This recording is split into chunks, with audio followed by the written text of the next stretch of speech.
moti kono kolota hasipade koholo kotha. The beauty of emotions, the suddenness of miracles in life, like the way तेरी माँ ने बोले हैं मुझे तीखे से बोल, तेरी माँ ने बोले हैं मुझे तीखे से बोल, अमर जरिया तन्हा दिल तन्हा सफर ढूंढे तुझे फिर क्यों नजर तन्हा दिल. Hey Ram, how are you doing? Very well, Satyajit. Good to see you. Good to see you, Ram. Thanks for taking time out. I know how busy you are around this time of the year. Yeah. Everybody seems to be busy with like lots of shows, and a lot of things have opened up, right? Like after the pandemic, things have changed quite a bit. Uh, Yeah, no doubt about that. yeah. I mean, I see there's so many gigs happening. Of course, all the projects that was like sort of piling up for last couple of years, everything suddenly has come onto everyone's plate. So Yeah. And also, it's also a crazy time for any technical field in the industry, because right now there's so much work that if you're technically proficient, you're busy all the time. wow. I mean, Yeah. is it just a post-pandemic thing, or was it before I think pandemic it's got to also? do with the explosion of web series and OTT platforms and digital media and YouTube and all of it. I mean, I think the biggest change has been our change in consumption patterns, Oh yeah. and that, I think, post pandemic, I don't think anybody pre pandemic or during the pandemic anticipated it and really kept in sync Mhm. with how things were going to change. The consumption patterns have changed uh, drastically, radically, and I think overall, it's the industry is in a better place for it. Oh, that's nice to hear. That's really nice to hear. Well, before we kind of get started with the whole conversation, I just wanted to kind of give a sort of a primer about this series of talks. And it's really nice that IIT Bombay and Mood Indigo, they're just putting together this a series of talks. And this is kind of designed towards people, students primarily from around the India, different colleges and universities. And people who want to take music as a career, music as a profession. Hmm. So we had a talk with them, and then we kind of decided to kind of focus on five primary areas, like music composition, singing and playing instruments, or music production, Hmm. or live shows and stuff like that. So when it comes to music composition, I honestly could not find a better person than you to talk about that, because I have been following your music for. I was just talking to Saurabh that I probably heard this one, Tanha first, but honestly, I didn't know it was your music till much later. Hmm. But I think I heard Colorblind first. Okay. That was the very first thing that I heard, and I was like shocked. Hmm. Uh, it was so amazing. It was so amazing and so ahead of its time. Thank you. Um, and in fact, I think I had told you earlier that I happen to have one of the 1,000 CDs that was produced. Yeah. I still have the original CD with me. Wow, that's Yeah, yeah, amazing. yeah. Um, when it comes to music composition, I don't think I can think of a better person than you, because literally you have done it all. You Hmm. have done like music composition for the films, from um, independent music, for ads, lots of ads, and for uh, you have sung yourself also. Hmm. Um, and you do the lot of music composers also, they kind of outsource the technology part, but I know you are a very hands-on. Yeah, yeah, Yeah, yeah. yeah. So you have a I mean, we can have this session for several hours, but I'll not make it that long. Sure. So we want to kind of get an overview, and then the things that will help any budding artist or budding composer. So we'll talk about that. Sure. So yeah, before we get started, we can just quickly go over a little bit of your background. I know you Mhm. started very early, so you can just tell us a little bit about your background. Yeah, I started professionally. I think my first professional job was when I was 16 years old. Wow. And yeah, and I started scoring commercials because that was the one surefire industry that was organized, and you got paid by check. The film industry in those days paid by cash. I Yeah. used to really rattle my parents. So so yeah, I mean, being middle class people and they're not from the music industry, I was you know the outlier in the family and decided to do music. They were very encouraging, but yeah, I mean, Wow. I started professionally when I was 16. I did Colourblind. I did the first album I did was actually with Shaan. I did Loveology, and that was Yeah. because I did the music for Femina Miss India in '94 and '96, and after that I started. I mean, between those 2 years also, I worked in a studio because the technology in those days was very hard to get by, and it cost a lot of money. Hmm. So what I decided to do was I decided to work in a studio where I would be the all-in-one show guy. I was the engineer, I was the technical guy, I was the music programmer, I was the arranger, and I was the uh, the interface. Like the Wow. yeah, I Yeah. was the interface as well with the clients and everything. So I did client servicing as well. In return, what I got is I got to work at night. I got the studio to myself at night. So my average Sweet. work day was 10 a.m. to 4 a.m. was my yeah, Wow. for a year. That's what I did. Wow. I would catch the 4 a.m. bus back home, take a bath, and then come back to the studio. My The Wow. journey was an hour either ways. So that's how I started. That's the core of the journey that that got me into the professional world, because then I got my first loan to be able to buy my own equipment and things like that. So that's actually that studio is where I met Shaan. He used to come to Uh-huh. sing jingles, and this was at Dinsha Sanjana studio in Cuff Parade. Okay. And I mean, I got to meet a lot of people there. So I became friends with Salim Merchant over there. Salim and Suleiman became my friends. Tawfiq Qureshi used to come over there to record. Sanjay Maru was in Dinsha's Hmm. band at that time. So we all became like really good friends at that time. Hmm. Um, and I also started going out and started doing, I was doing jingles all over the place. I was in studios all the time, so I would run into people like Ranjit Barot and Ehsan and Loy and Shankar Mahadevan. Of course, Shankar Mahadevan was my senior from school. So Oh, yeah, really? way senior to me, but Yeah. but yeah, he Yeah. was we're from the same school.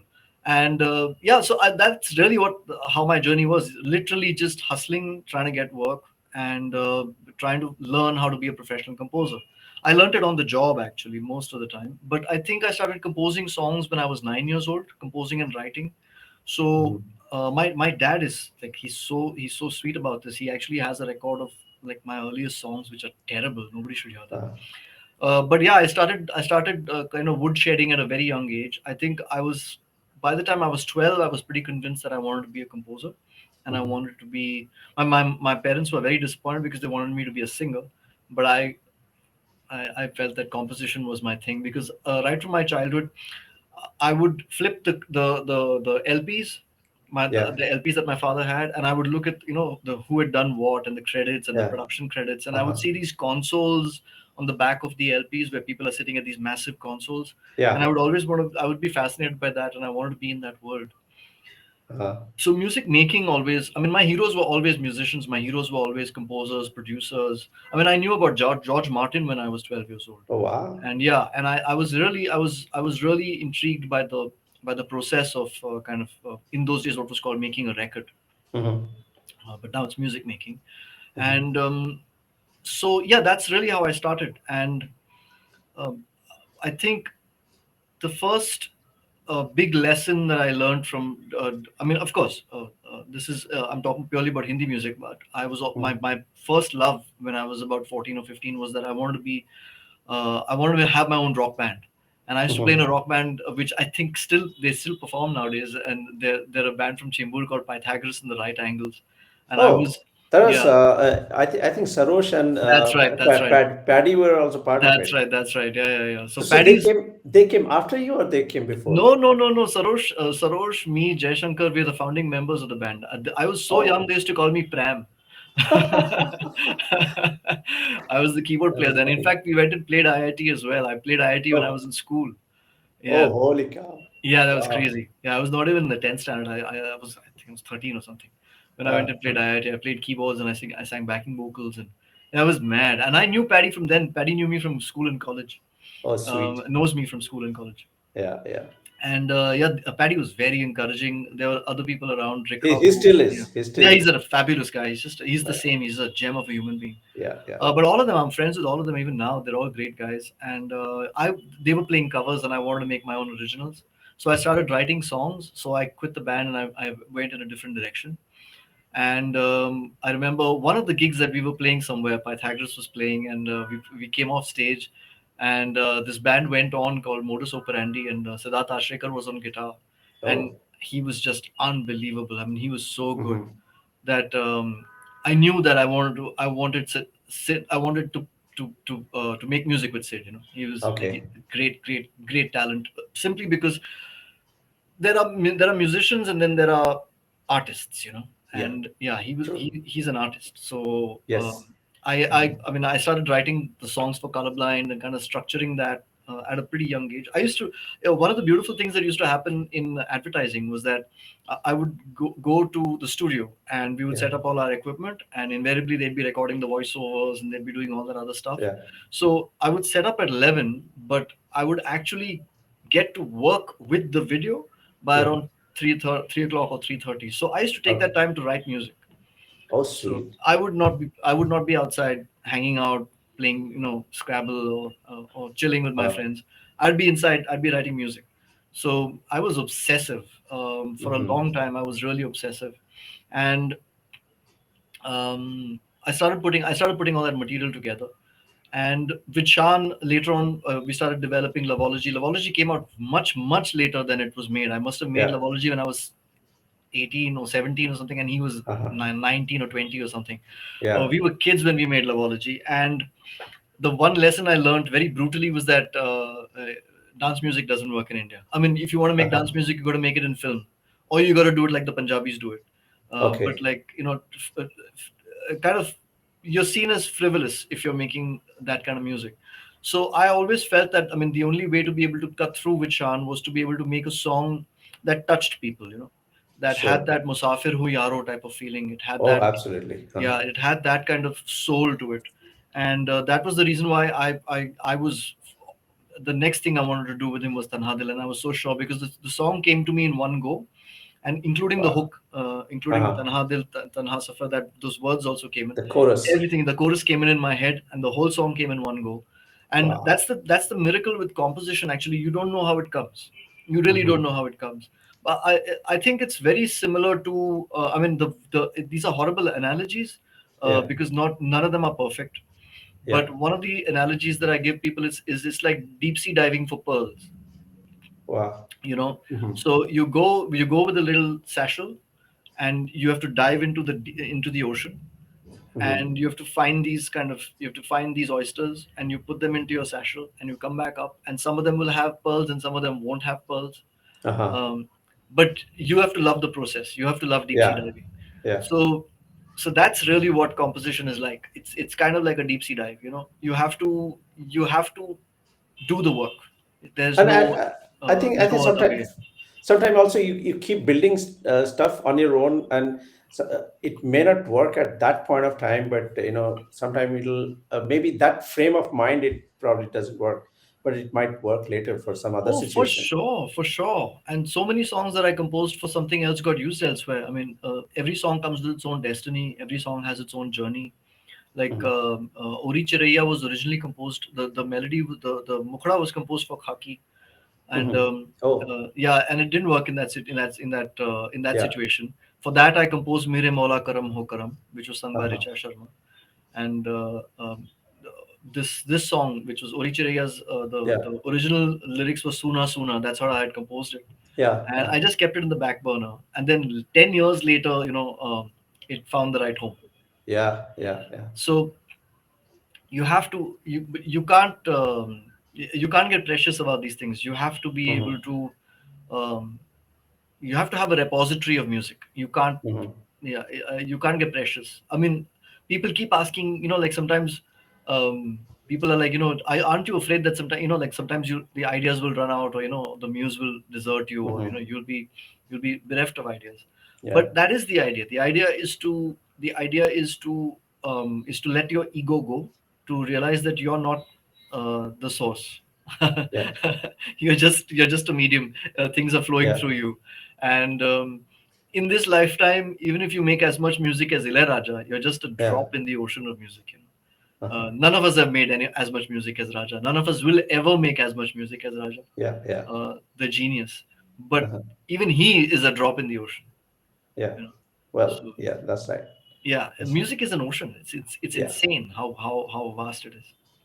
So you said so your parents were very supportive of you taking up music at a very early age. So did you actually formally learn from somewhere? Yeah, so I learned 6 to 7 years of Carnatic vocal. Then I did about 4 years of Hindustani vocal, and I did 2 years of no 3 years of uh, uh, piano training with another 2 years of uh, theory. So total Oh, 5 years okay. of piano as well. Okay. So you like officially you're like literate in the sense you can Mm, read and write. I can read and write, but I learned Okay. while I was working. I learned Okay. as I was working. Yeah. Yeah. Yeah, and really a lot of people helped me out. Yeah, yeah. Well, at the age at which you started, I'm sure you actually learned a lot on the job itself. Yeah, Yeah. So, but for most of the people, probably it is not the case that they got into it so early. People probably get into like a professional music probably much later in their life. So, what would you say about like this like role of mentors or early education or early music education or something? What would you say about that? music education is fantastic. It's important. Um, but again, it depends on the individual. It depends on who you are and how you perceive music. I feel that it's kind of music education is like having a good vocabulary. True. So having great vocabulary doesn't make you a great writer, but Hmm. without good vocabulary, you can't be a great writer. you know, Hmm. or you can't write more than two novels. Hmm. So having a greater vocabulary will help massively in having a longer career, in Hmm. having a much more trendless career. You will not be a victim of trends. Like for Hmm. example, if somebody does, like, I keep telling kids, like, I remember about 5 6 years ago, some kids I knew were fantastic at dubstep. Hmm. Yeah. So, and I told them what happens when dubstep is out and the next big trend is in. What are you going to do then? Uh-huh. So that's the thing. I mean, I don't think music education by itself um, is the solution, but at the same time, it is, I think, an indispensable part of your journey as a working professional. Hmm. If you want to be that, because I feel that that's the most satisfying journey. That's the most satisfying part of my journey. The Hmm. most satisfying part of my journey is not the attention or the fame. That I mean, when people like your song, there's nothing better. It feels amazing. Yeah. But the most satisfying part of my life is my daily process. you know that's Wow. yeah that's the most satisfying part. That's the magic of being a musician and living a musician's life, a working musician's life, is that Just- you don't know how the day goes, man. It's crazy. Yeah. There's not enough hours in the day for a musician, because you can be playing and suddenly the sun is set. It's crazy. Wow, that is incredible that you enjoy the whole creation process so much. That's amazing. um, but again, taking back to the education part, if somebody has been learning, there has to be a point has to come when they have to kind of decide that, okay, now I have learned, I have enough tricks in my bag that I want to go and try to become a full-time musician. Yeah, I'll tell you what it is. The key to that is actually really simple. Is that, do you have something to share with the world? You know, Hmm. do you have any stories? Do you have any pain? Do you have any love? Do you have? We all do, Yeah. and we have a unique perspective, and we have a unique way of seeing the world, and Hmm. we have a unique way of processing our emotions, and that is really where the music is. And I keep telling this to people also: play to your strengths. You don't, I mean, Hmm. like, for example, music education and the importance of it. Life is also a very important music education. Hmm. It's Yeah. it's an art education as well. So I can give you an example of two very diverse people, and how their personalities influence music. On the one hand, I can give you the example of SP Balasubramaniam, who's, Hmm. again, I don't think he was, like, formally trained, though he is Hmm. trained, but he's not formally trained. The man had an insane ability, an insane vocabulary for a person, uh, to have. I mean, just forget about all the other work he's done in his life. If you just take the soundtrack of Shankarabharanam, Hmm. it is as spectacular as the Taj Mahal. It's ridiculous how incredible that accomplishment is. Hmm. It's aged like Bohemian Rhapsody. When you listen to it Hmm. today, you go like, how did he do that? How did they do that? How did they assemble Hmm. that? It's an incredible achievement. And that man has also sung, like, uh, some of the most lightweight pop songs, Hmm. for, Hmm. like, Rajshri films, and, like, Hum Hmm. Aapke Hain Kaun and Maine Pyar Yeah, Kiya, yeah, and things like yeah, that. yeah, yeah. And his personality shone through. Hmm. You may like it, you may not like it, but that man's personality shone through. Hmm. His songs always carried his personality. He brought his personality and his love and his passion and his immediacy to the music. But he had a huge vocabulary, and the man had amazing ability. And on the Hmm. other hand, you have someone like Lucky Ali, Hmm. okay, who doesn't have a very vast vocabulary, Hmm. is not the greatest pitcher in the world, Hmm. but what personality and honesty, you know, Hmm. when you hear, and what originality, when you don't even need one line of a song to get over to know it's a Lucky Ali song. Hmm. It's just brilliant personality, and his voice carries sukoon in it. Yeah. There's such a brilliance to it. Soul, soul. Soul, and a simple soul. It's Hmm. he uncomplicates the complicated. you know Hmm. so you have to play to your strengths. That's really what I feel. That's what you have to come arrive at after education, after your music education. You have to play to your strengths. You have to know what you're good at and what your story is, and you have to stick to that, and you have to bring that personality to everything. It's kind Hmm. of like, when I take a song to someone like Sukhwinder, it Hmm. becomes Sukhwinder's song, because he Hmm. has the Sukhwinder filter. And Yeah. that's the reason why I feel like, I mean, Sukhi's such a good composer also. Yeah, totally. Yeah, because of the fact that he sees there's a Sukhi filter, and he Yeah. hears your song, and Uh-huh. he'll hear it the way I sing it, and then he'll sing it, and suddenly it's become his song. And Yeah. that's personality, and that's music, and that's the joy of collaboration, and that's the joy of working with musicians. Like, I mean, Sanjoy Das as a guitar player has that. I'll sing him something, Oh, and he'll play it, and it'll be something completely different, but it's magically unique. And Bapis, puppy. people love Yeah, Bapi. yeah. Yeah. So that's what you're looking for. You're looking for personality. And the thing is, again, every generation has their maestros. you know Yeah. so this generation, I'm so proud of them. I mean, people are constantly beating on them, and constantly, um, uh, worrying about the future. No, Uh-huh. I think the future is in great hands here. There's so Yeah. much incredible talent out there. They're making us look slow. That's amazing positivity right there, man.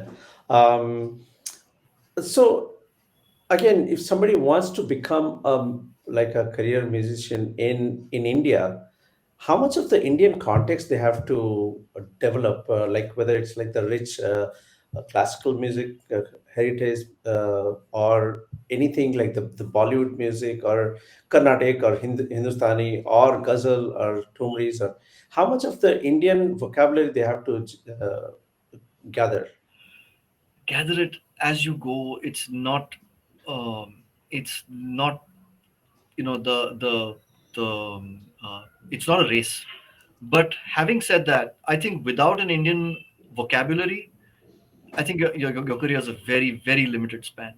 It has Uh-huh. an extremely limited span, because the beauty of Indian music is that it's probably the only music in the world where we still have maestros in the mainstream, we still have poet laureates in the mainstream, Mhm. we have a music culture that is so unique that, the West has not been able to uproot it and supplant their own sound here. Mhm. We borrow what we like from them, but we make it our own. And Yeah, I love that. absolutely. I love Yeah. that, and that's what I think is the beauty of Indian music. I think even the next generation has that ability of being able to kind of take from the West and make it our own and make something special out of it. So I feel that, I personally feel that you can't have a really long career unless you have a Mhm. certain respect and a certain humility to learn, Mhm. uh, your roots. How much of learning is also listening, actually? I would say almost 80% of it is listening. Oh wow, Yeah. incredible! And what is your listening like during childhood? Yeah, that was crazy, man. So I grew up in a household where my father was obsessed with Carnatic music and rock and funk and world music, and I had crazy records. I had like Manu Dibango. There's African Funk Soul Makosa was the album, which Yeah. was then sampled by Michael Jackson. You want to be starting something. Uh-huh.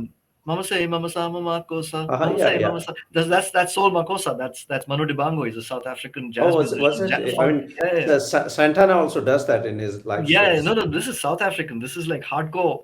Okay. It's called Makosa and Makosa Okay. Funk. It's like Manu Dibango is like Fine. the founder of that, and Quincy Jones kind of that was before sampling. They actually re-recorded it, and they Mm-hmm. gave him credits for it. I don't know what the exact this thing of that, Mm-hmm. but yeah, that's Manu Dibango, and Mm-hmm. I grew up with that. Then crazy world music. My dad collected a lot of eclectic music. He would just pick up. I was obsessed with LPs. That was my first toy. My Mm-hmm. father gifted me. Basically, I kind of hijacked my father's LP player, and Yeah. even when I was a kid, before I could talk, I could mount a record and like place the needle on. Put the needle. Yeah, yeah, yeah, place Uh-huh. the needle on which song I wanted. So, Harry Belafonte, and just Yeah. very wide music. Rare Earth, Jimi Hendrix, Uh-huh. um, Mahavishnu Orchestra, just mad stuff. I mean, it's just so eclectic.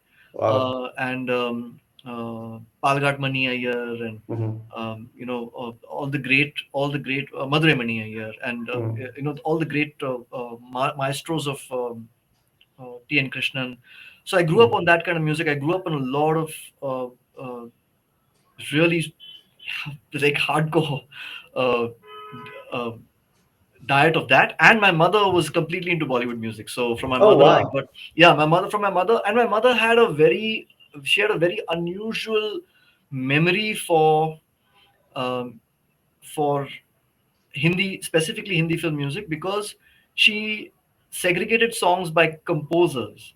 So Mm-hmm. I think in my turning a composer, I think is my mother's fault.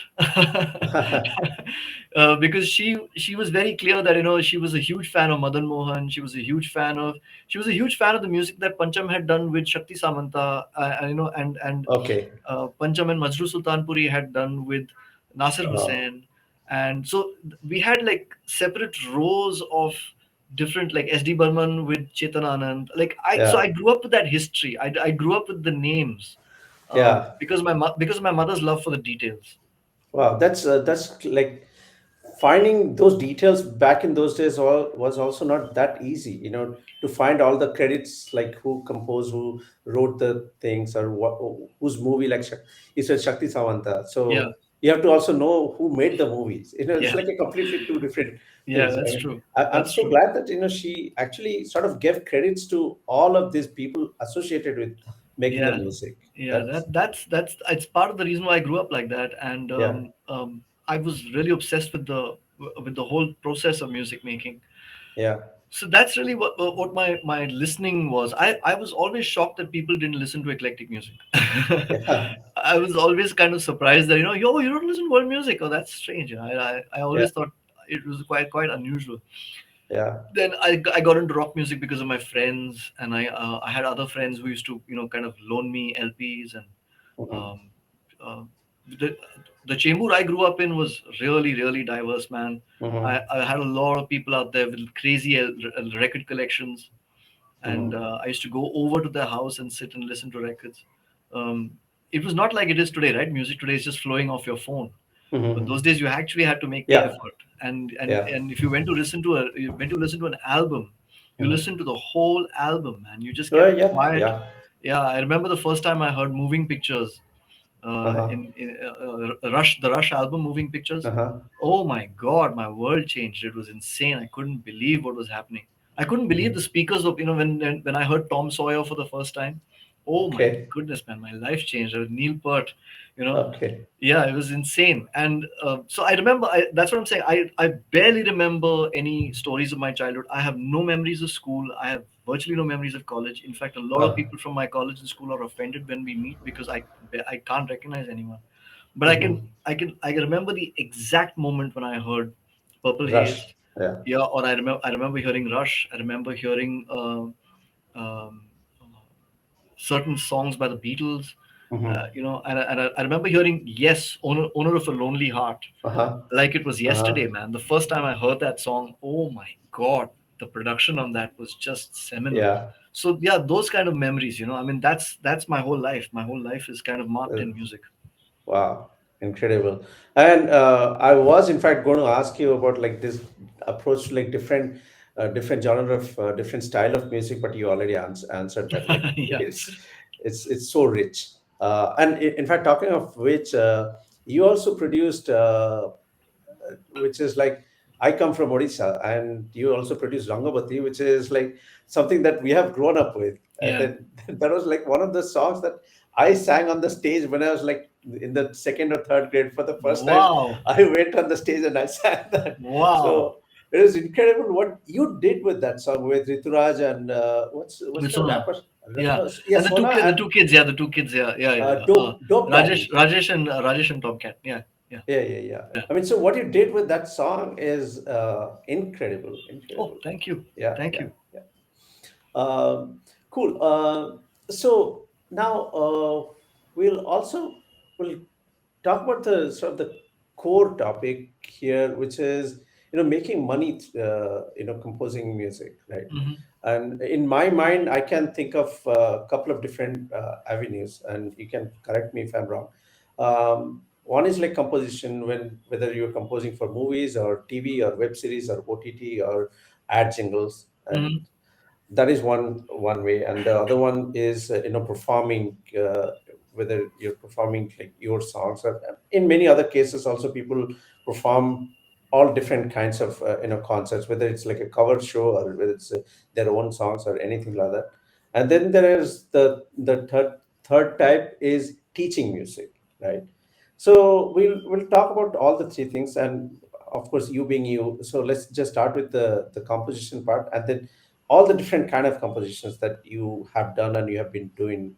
And so could you talk about that and making money from that aspect? Sure. So let me talk about the first aspect of making money in music, which is that one of the things that you must realize when you turn into a professional musician or a composer like I am is you have to have your finger in many pies. You can't rely on any one industry for your for all your income. That's what I've learned over time, sometimes extremely painfully. I've learned this lesson. Mhm. Um, and also it gives you a great perspective. Like for example, if you only do commercials, Mhm. you really don't know what your capability is beyond a minute. Mhm. Okay, but if you're only doing films, your life is measured in years. Every project takes forever. Sometimes what happens, like for example, between Delhi Belly and after Talash and uh, Fukre and Race, I worked on 5 films that got shelved. Wow. So I made the full soundtracks and the movies got shelved. Yeah. So it was really, really painful because the songs couldn't get used elsewhere and they're still sitting around. So when the songs got shelved, if the movie got shelved, can't you, bring the songs back and to use it Yes, elsewhere? you can. Sometimes you can. Sometimes what's happened is that it's already been picturized and the Oh, rights have already been signed off. So you can't oh. get it back. That's the first problem. The second aspect of it is sometimes the song is very specifically made for that particular scenario. Mm-hmm. So if even if you take it out, you're going to have to rewrite the whole song and you're going to have to restructure it. So Mm-hmm. it takes a certain amount of work to do that. Now, anyway, I actually some of them I'll probably put out as singles now. But what Mm-hmm. all I'm trying to say is that that process sometimes can be heartbreaking, Mm-hmm. and you work on a film. Sometimes it's a 2 year process, or it's 2 years from your work beginning to the release date, Mm-hmm. and you're just working on it all the time, and uh, a commercial doing a commercial which gets over in 2 days gives Mm-hmm. you a great relief. It gives you like that fantastic feeling of, okay, it got done. I Mm-hmm. started it today. Tomorrow the clients came and heard it. Fantastic. Yeah. Yay, got paid. Super. So it's nice to have that kind of release also. Uh-huh. It gives you a different kind of perspective, and it gives you a different kind of income. Then Mm-hmm. there is the live performance arena. Now, as a Mm-hmm. composer, I don't perform live that much. Mm-hmm. But when I do, it's so much fun because I get to meet all my Mm-hmm. musician Yeah. buddies. We get to hang out, we get to rehearse, we get to have Yeah. fun, and then we go and play live. So Yeah. it's another kind of experience and it's another kind of income. It Yeah. helps as well, and it's something worth building over time. You don't Sure. have to do it in a hurry, but Mm-hmm. and also what happens with that kind of situation is that you also develop a certain rapport with certain musicians, and Mm-hmm. that flows into your recordings as well.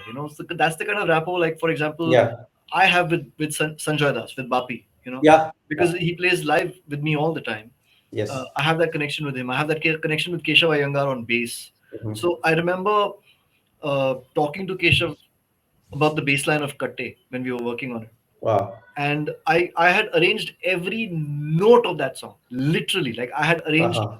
the guitar riffs to the keyboards to the scratches to the how the transitions are going to be, the key Mm-hmm. changes, the violin lines, everything I had written. I had Mm-hmm. not written the bass line, Oh. and I had told Keshav that I'm leaving it to you because I need a bass line that I can't think of, and I write bass pretty well. Okay. I have a good I have a good understanding of how bass works. So I mean, like for Uh-huh. example, if you listen to a song like Tanha Dil, Yeah. I've played everything on that song. So Uh-huh. except for the Swarleen line, which is played Okay. by Rajendra ji, I've played literally every note on that song. Uh-huh. So doing that also gives you an understanding of how those instruments work. Uh-huh. So You know, when you say you played every part of the song, meaning you actually recorded the scratch of every part, and then you later you no, got no, no, no, no, no. So I like for example, I wanted like a mandolin to play certain lines, like a looping kind of riff on the right side. So I played it on keyboard. oh, It's all programmed. programmed. Yeah, it's all sequenced on a sequencer. Yeah, yeah, yeah. But you have to do it, right? So Uh-huh. you learn how to be your own arranger as a composer, and in fact, Uh-huh. to be very honest with you, the aspect of composition that we call composition in India, which is writing the Yeah. melody, is actually Mhm. what is in the West called as top line writing. Okay. They call it top line writing, which is that you write the top line, but they Okay. consider the rest of it also to be composition. Okay. So it's actually a much more nuanced way of looking at composition. In India, what we do is we don't see that as composition. Uh-huh. So, for example, if you take a song like Another One Bites the Dust, Mhm. yeah. So, oh no, let even better example. Let's take Under Pressure, which became Ice Okay. Ice Baby, right? Mhm. So the Mhm. bass line, bum bum bum bararam, Mhm. bum Mhm. bum bum, that is composition. Okay. It's not arrangement Uh-huh. because without that, there's no song. Mhm. You understand Okay. what I mean? Yeah, So yeah, yeah. there, even that is in the West, even that is considered composition. So if you're talking about where the roots of composition are in the West, Uh-huh. It comes from the world of Beethoven and Mozart and classical music, where the composer would write everything. What Mm-hmm. we call the arrangement today, that's Mm-hmm. not arrangement. Beethoven and Mozart were not just writing the top lines; they were writing the Mm-hmm. entire harmonies. They were writing the arrangements and who would play what. Like what would the Mm-hmm. woodwinds play? What would the strings play? What would the brass play? What would the. Mm-hmm. So it was that was what that's the root of composition. Mm-hmm. Whereas in the Hindi film industry, it's top line writing. Okay. You know, so I learned this early as well, and I wanted to be able to write more than just the the top line. Yeah. So so uh, so like for example, if you take a song like Bhaag Chile, DK sir. Bose. No, let's take Bhaag Oh, DK Bose for example. okay. Mm-hmm. I'll come to Jee Le Zara as well. But like say Bhaag DK Bose. The first music, Mm-hmm.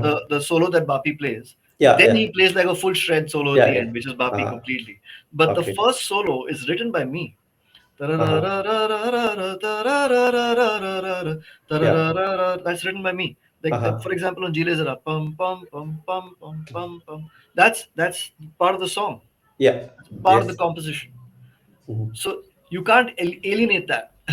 Yeah, you know. yeah, yeah. So that to me is where the magic of music also lies. The magic of music lies in the fact that if I'm working with you, I will, and if I need you to arrange a song for me, I will give you a lot of information. Mm-hmm. I will give you I will give you the chords, I will give you the rhythms, I'll give you exactly where I need it to be. I need like my music pieces. That's how I like to collaborate. But there are Mm-hmm. musicians whom you develop a shorthand with, and they come on board with stuff that it just blows your mind. It just Absolutely. completely takes you aback. Uh-huh. And you get great material and you get collaborative ideas.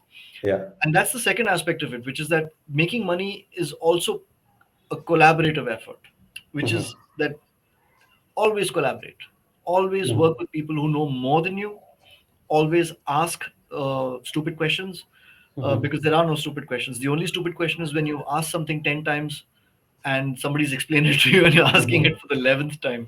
But I think even that's not stupid. That's also okay. Mm-hmm. Uh, but yeah, collaborate with people who are better than you, find out what you're good at, get better Mm-hmm. at it, and build your vocabulary. And work in different media, work in web series, work on live shows, work in advertising, work in Mm-hmm. film, make your own music, put it out on YouTube, put it out on Mm-hmm. streaming platforms. And that aggregated income that you get, Mm-hmm. that is substantial. Mm-hmm. It's way Yeah. more than just working in one medium, unless of course there is one exception. If you love background score, Yeah, I was going to come to that. yeah, Okay. Go if you ahead. Go ahead. love background score, and I love scoring, I do the scores for all the films that I've worked on. I absolutely love Okay. doing scores. Um, some of my heroes are actually the great score composers, like Bernard Herrmann, Leonard Bernstein. Mm-hmm. Um, I mean, that's the gold standard of harmony. It doesn't get better Mm-hmm. than that.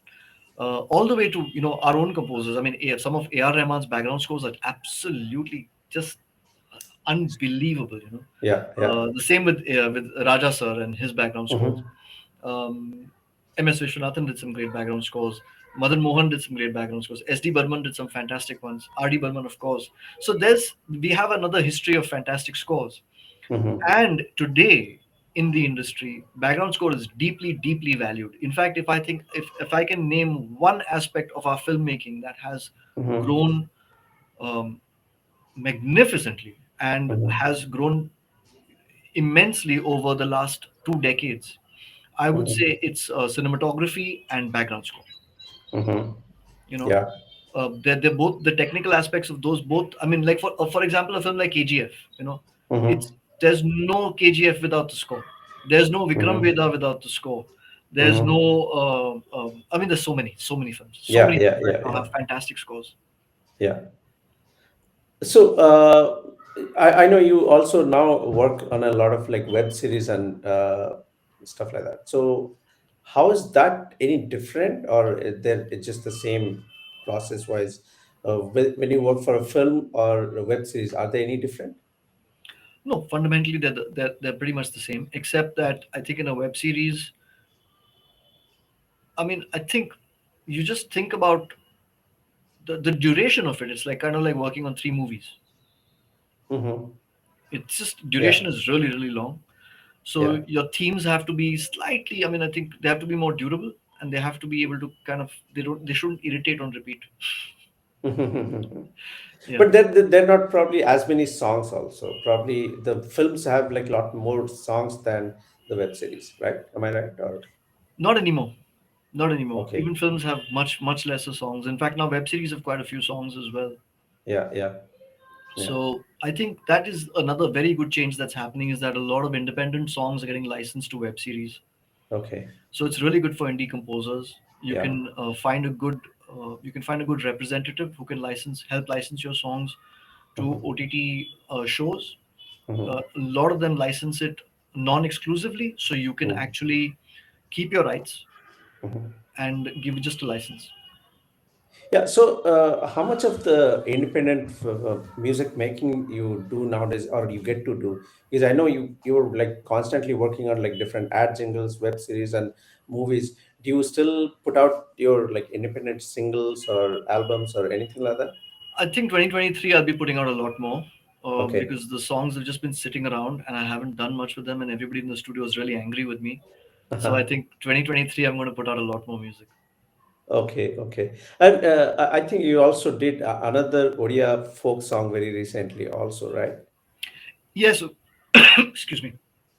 We just put out Rasor Ke Libo, which is Okay, another Sambalpuri song, okay. which I did a kind of I did an updated version of it, and Sona has sung it, and I love that song. It's Yeah, such a yeah. great tradition of music. I mean, excuse me. Mm. During lockdown, we put out another song called Ahe Nilo Soilo, Mhm. which is a very beloved song of Odisha. That's right. Yeah, and so yeah, I mean it's just something we do.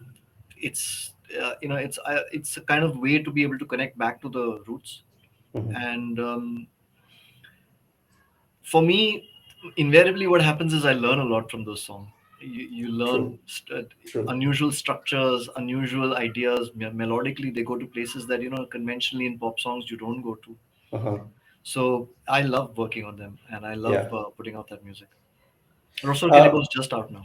mhm.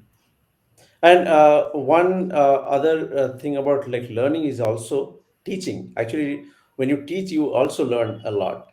So, have you dabbled with teaching at all, or do you Um, consider that?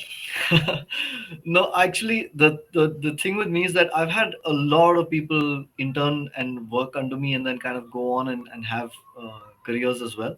Yeah. So I feel very proud of that.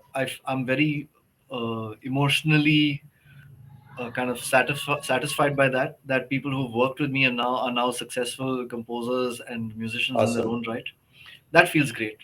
Mhm. Um, but in terms of teaching composition, I feel it's just a pointless idea. Yeah, yeah, yeah. I mean, Yeah, this is I can't do it. Maybe others can do it, and I think there yeah. are some people on Instagram who do it really well. But Uh-huh. I think I'll have to I'll have to kind of assemble a module. I'll have to. It's something I can do, but I'll Yeah, have to think about it a lot more. I haven't really thought about it deeply enough. I know there are some, like for example, I know that people have benefited a lot from certain kind of master classes that other composers have done.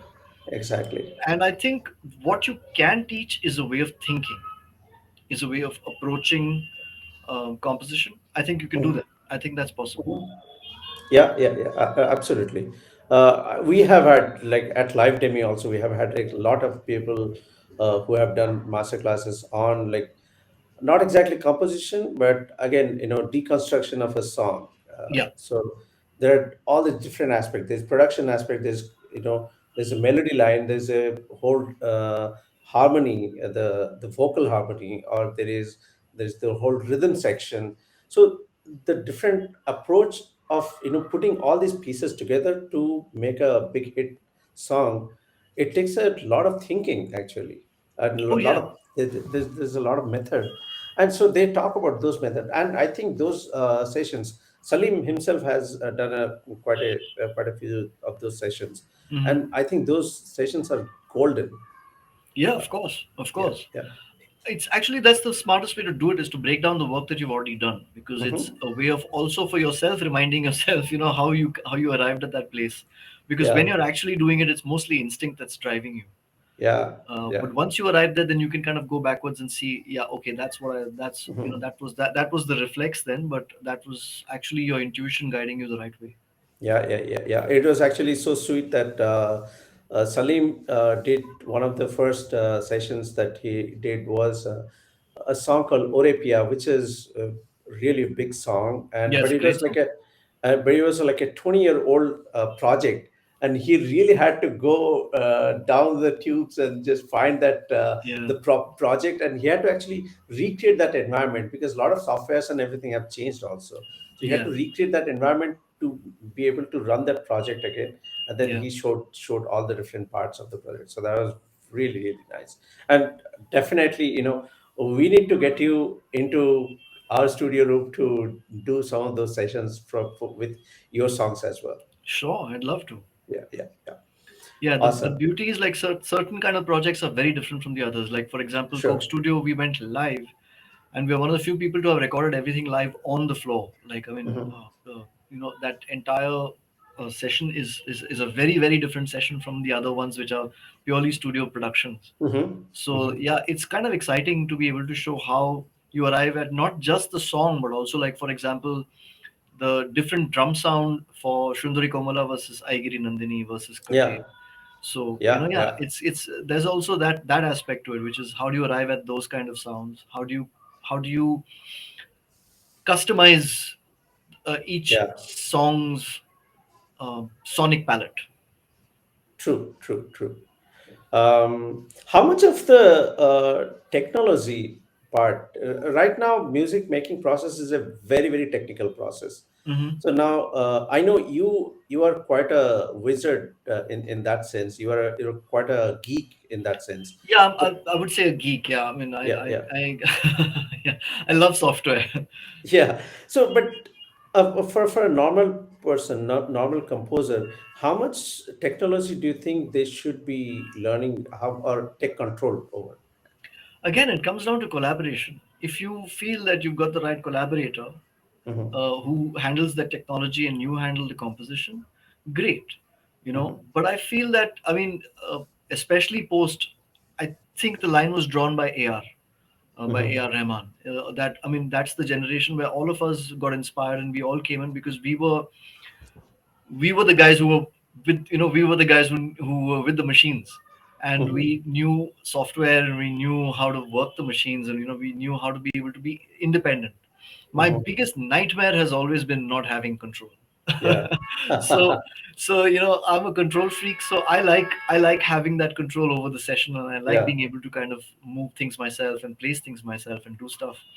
Yeah. But there are enough composers who are not like that, and they've got other Yeah. very able and technical people who can do that. So again, Yeah. collaboration is key. But the crucial thing in all this is: are you coming with something fresh, something new? So, Hmm. are your ideas unique Hmm. to you? Hmm. So it's Yeah. really it's really about that. It's really about the approach. It's the technology and the technique. I personally think today the technology is so simplified that even if you're not really not a geek or a nerd, you can still Hmm. you can still use it. Oh yeah, absolutely. I mean, there is a GarageBand on your iPhone. Exactly. You can be in a holiday vacationing somewhere, and you could still be composing Of like a course. multi-track composing. Oh You yeah, can yeah, yeah. You can do make a it. full-on arrangement in GarageBand. It's not Yeah, yeah. it's not to be trifled with.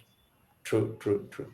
Um, okay, so another very important aspect that I think all of the young composers also should be knowing about the legalities of the composition and all the byproduct of it.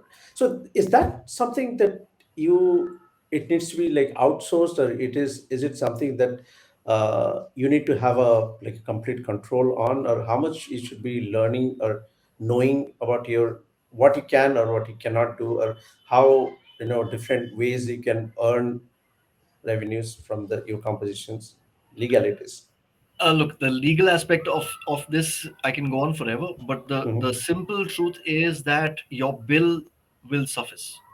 If you've Mm-hmm. given a client a bill, that's proof enough of the fact that you have composed something and you have, you have rights. The other aspect of it is to mail it to yourself.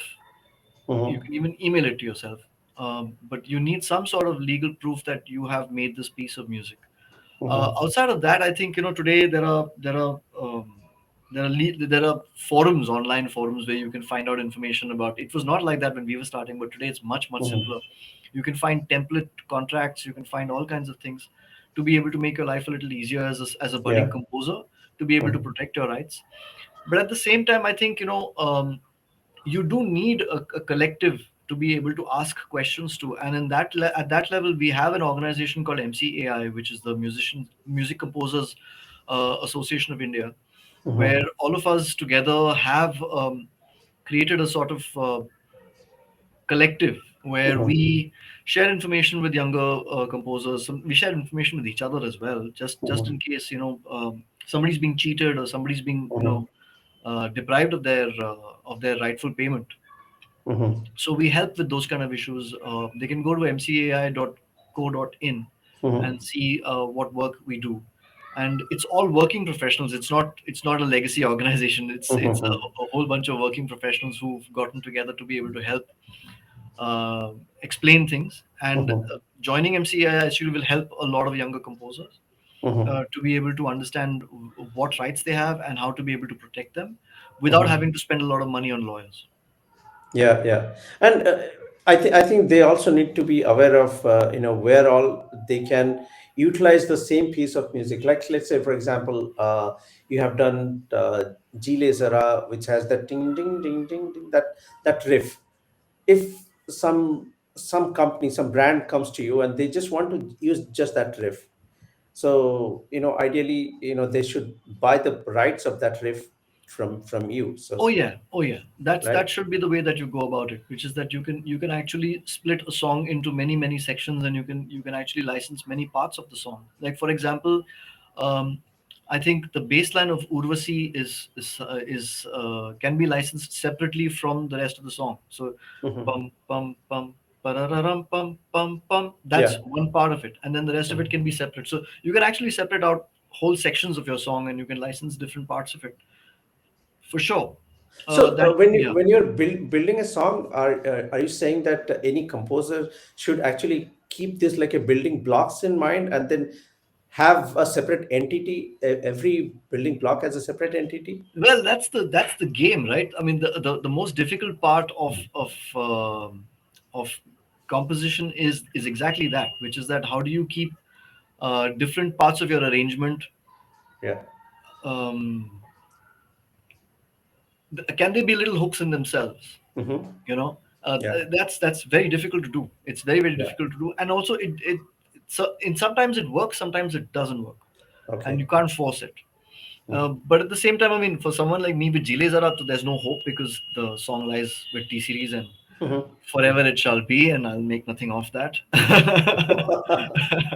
But yeah, I mean, such is life. And somebody might just come and make a recreation of that Oh also. yeah, yeah, yeah, yeah. And I Okay. can't do anything about it. Okay. Okay. So let's not go there. I know. No, no, no. It's just it is what it is.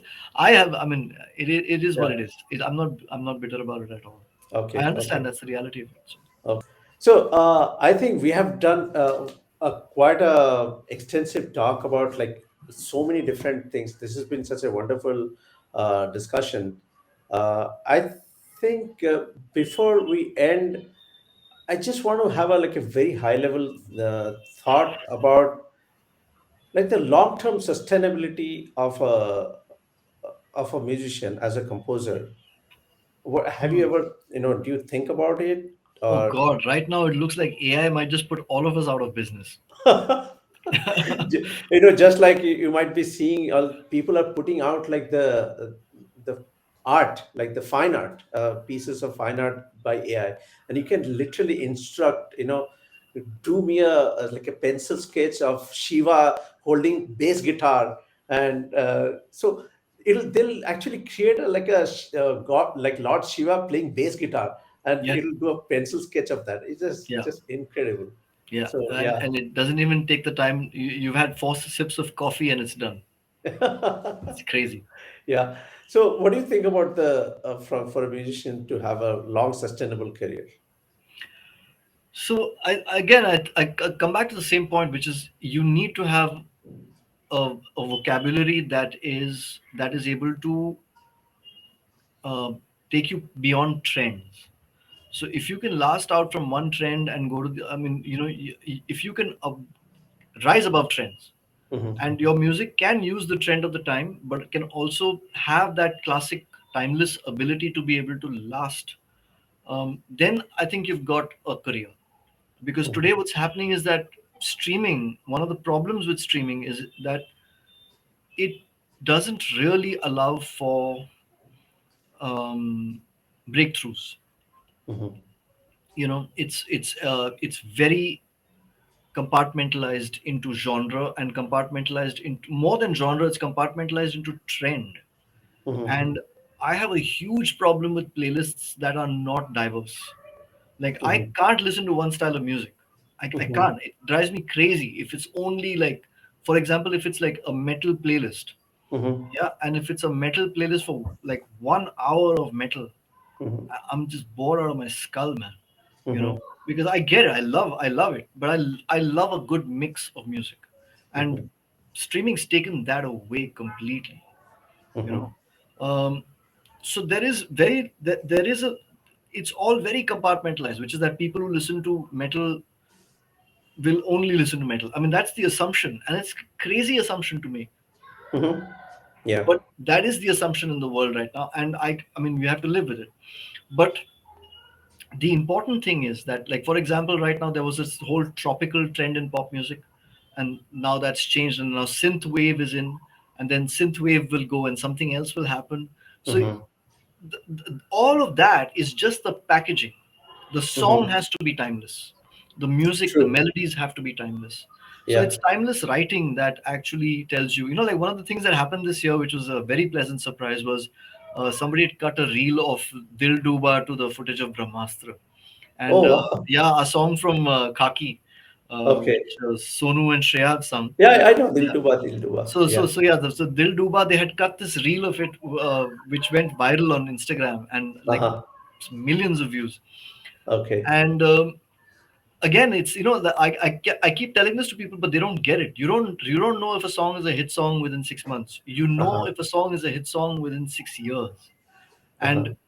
if when it comes back like this, when a song comes back, which I made in Yeah. 2002, which got Yeah. released in 2003, and Yeah. came back in 2022, and it still felt like fun, Yeah. then you've done something right in terms of, as a composer. Yeah. Yeah. It's that Yeah. satisfying. That's it's pretty cool to see that. No, absolutely. And I can tell you this about your own compositions. They're like songs like Tanha Dil, songs like Jee Le Zara. These songs are, I'm not kidding, they're like timeless songs. Thank you.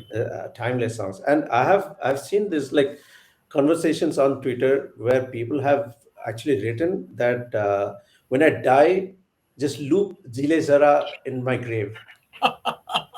I'm not kidding. That's so lovely. Yeah. Yeah. So that's how impactful your music has been with people. Thank you. Um, you kind of talked a little bit about this, things going viral on internet and stuff like that.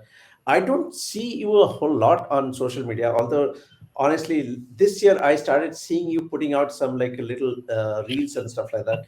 Yeah, But 1 minute music and things like that. yes, Yeah, yes, that yes, was yes, that was yes. fun. Yeah, that was fun. Yeah. But what is like a quick like a role of social media, and how do you leverage it as a composer? I don't think it's changed anything. You still have to make a great song. You still True. have to work on your craft, and you still have to move people. And the trends will come and go, and somebody will like Kacha Badam, and somebody will like, some other Yeah, nonsense, and yeah, that's cool too. yeah, That's yeah, got yeah. its own Totally. place. Yes, But absolutely. people forget that when there was a Mambo number 5, Yeah, yeah, yeah. that was a one hit wonder too. Hmm. So it's not like pop music has never had one hit wonders. The one hit wonders were viral songs, Hmm. you know, Yeah, and yeah, it's okay. exactly. It's the same thing. It's Nothing's really that different. Yeah. But the important thing is, I think it's very important for musicians to understand this, and this can't be repeated enough. Hmm. Followers are not fans. You want fans. You don't want followers, because a follower is following you because you are constantly providing them with something. A fan is somebody who likes you for your music. They're not Yeah, following you because they want you to put out a video every day or a reel hmm, every day. They're not doing that. They know you're doing something behind the scenes, and they're cool yeah, with that. you know yeah. so you want fans, you don't want followers. I mean, followers is cool too, but you Yes, want them to become fans. That's the heart of it. The connection has to be authentic. It has to be beyond the yeah. idea that you're going to provide them with some daily dose of dopamine. With that amazing note that followers are not fans, and we want more fans than followers. Will with that amazing note, we'll just end this session today. I know there's like so much to talk with you about, like so many different things, but it can go on. But definitely, this has been one of the most insightful sessions that I've done recently. Thank you so much for your time, Ram. Do you have any parting note for the students who will be taking this course and uh, like watching this video? Well, I think IIT Bombay is one of the great revered institutions of our education system, because it encourages out of the box thinking, because it encourages free thinking, and it encourages you to innovate and explore. It's Yeah, not just about getting a degree. It's about finding who you are and going further. That has to be the journey, I think, all your life. I don't i, I feel that people stop after their educations and they get into jobs, and life happens. As John Lennon said, life is what happens to you when you're busy making other plans. But the important thing is, always keep that student mentality. Always stay humble, stay foolish, stay hungry, and pursue that goal, because the goal is not the important thing. The journey has to be beautiful. So awesome. that's how I feel. That's my message for IIT Bombay. And as far as LivDemy is concerned, I think it's a great innovation. I think it's the kind of platform we need right now, where people can learn authentically. So much of our education system is almost anti-education, and LivDemy can help you think better. It can help you look at problems in a completely new way. It can make you look at your career and your life in a completely new way.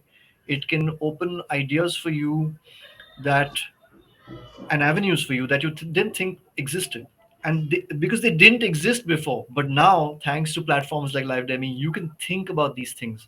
And it's that kind of personal innovation that I feel it changes the world. Because at the end of the day, everybody's journey is unique, Yeah, and a cookie cutter education system is not going to cut it for the future. awesome. That is so nice to hear. So sweet of you, actually. And you have any plans? I know you said that you played Mood Indigo. Which year? I can't even remember. I was in school. Well, I hope to see you at Mood Indigo playing sometime very soon. Sure, if they'll have Sure. me. Yeah. Yeah. Okay. Thank you, Rams, and have a nice rest of the evening. And I'll talk to you soon. Thank you so much for having me, Okay. Satyajit, and Bye. see you soon, man. Cheers. Thank you so much. Bye. Bye.